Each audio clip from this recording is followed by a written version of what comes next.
Hello everyone, welcome to Swara Tutorials. Why do we fall ill? Some diseases are caused by bacteria and some, such as AIDS and the common cold, are caused by viruses. Normally, our immune system protects us against diseases. But sometimes our body, because of too little sleep or a lot of stress, becomes so weak that the immune system does not work properly and we succumb to diseases. Luckily, we can get ourselves vaccinated against some dangerous diseases.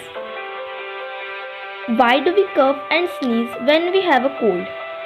When we have a cold, the disease causing germs reach the respiratory tract and the mucus builds in the bronchia.